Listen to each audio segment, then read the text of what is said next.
Welcome to this deep dive. Today we're tackling something almost every parent faces, something that can feel, well, pretty overwhelming. Tantrums.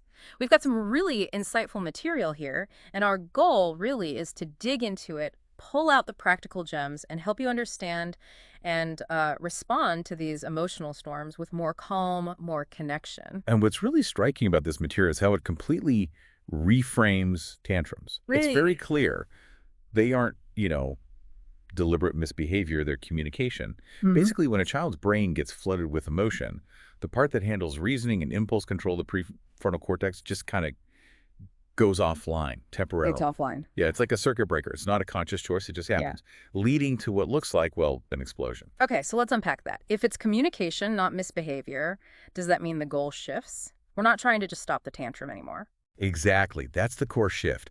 It's moving away from how do I make this stop right now to asking, okay, what does my child actually need in this moment? Because the bigger aim isn't stopping every tantrum, which isn't really possible anyway, especially between ages, say, 2 and 6, when this is super common. Right, it's part of development. It is. So the aim is helping them learn slowly to regulate themselves over time. Hmm. And often what they need is comfort, connection, maybe a quiet break, or sometimes, yeah, honestly, snacks or sleep. Okay, that shift makes sense intellectually, but practically, staying calm when your kid is melting down in public, that feels like the hardest part. And the material actually touches on why, doesn't it? It talks about our nervous system. Oh, absolutely. Our own systems often go into a kind of alarm mode. A screaming child can feel like a threat, biologically speaking, even if we know it isn't. So this idea of co-regulation is key. Your calm literally acts as an anchor for their nervous system. If you can stay regulated or, get Get regulated. regulated yourself first. Yes. Then they have a much better shot at calming down too. The material suggests things like deep breathing, sure, but also grounding yourself, like really feeling your feet on the floor, noticing a specific color in the room. Ah, like pulling your own brain out of that panic state? Exactly. It's a deliberate technique. It's not just about willpower, it's using sensory input to regulate you so you can then help them. Okay, so you managed to find your own calm anchor. What's the common mistake we make next, according to this? Talking too much, trying to reason with them. Ah, yes, the explanations. Right. When a child is mid-meltdown, that logical part of their brain we talked about, it's not accessible. They are essentially in survival mode. Logic just bounces off. So instead of explaining why they can't have the third cookie, Instead of that, the advice is actually quite counterintuitive. Be present, but be quiet. Offer a soothing presence. Just being nearby, maybe saying very simple things like, I'm here, or you're safe.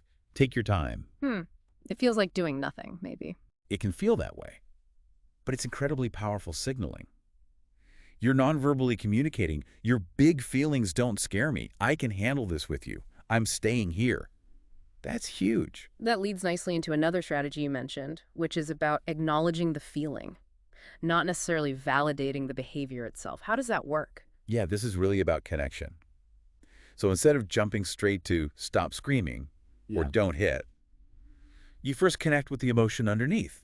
Like, wow, you are really, really upset right now. Or it's so hard when your tower falls down, isn't it? So you're naming the feeling for them. Precisely.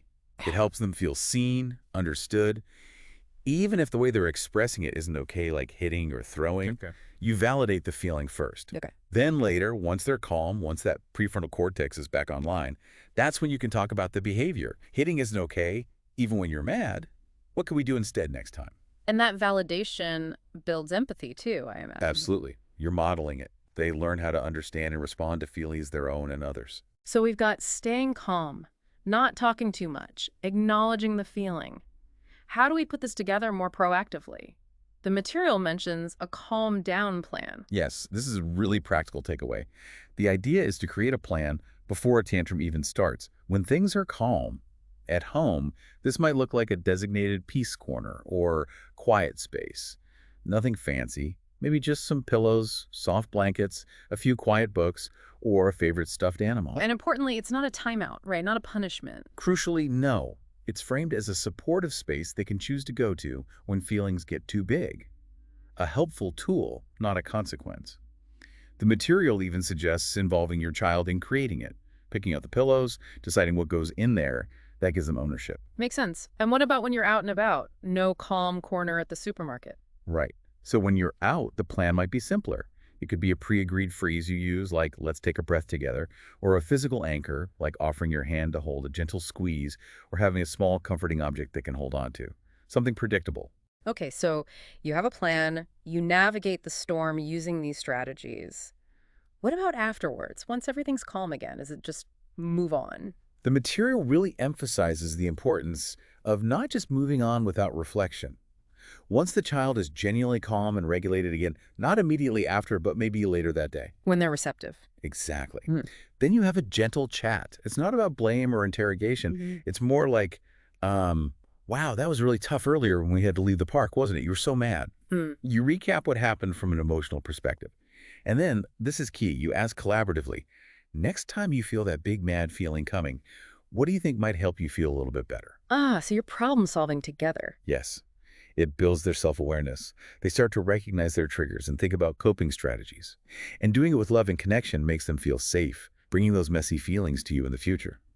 It reinforces that you're their safe base. It really comes back to that core idea, doesn't it? That this isn't about being a bad parent or having a bad kid.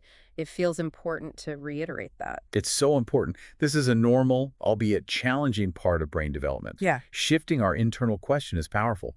Are we stuck asking, how do I make this awful noise stop? Or can we genuinely ask, okay, deep breath. What does this child in their current developmental stage likely need right now? And the answer is often simpler than we think. Often, comfort, connection, a break, maybe just water, a cracker, or a nap. Adjusting our expectations of what a young child can handle emotionally is huge. And finally, there's a reminder in here for us, the adults dealing with the fallout. Yes, a really vital one. Managing tantrums is draining. It takes a huge amount of emotional energy. It's real emotional labor. Absolutely. And the material reminds us, you need grace too. It's okay to feel exhausted or frustrated afterwards. Give yourself permission to decompress.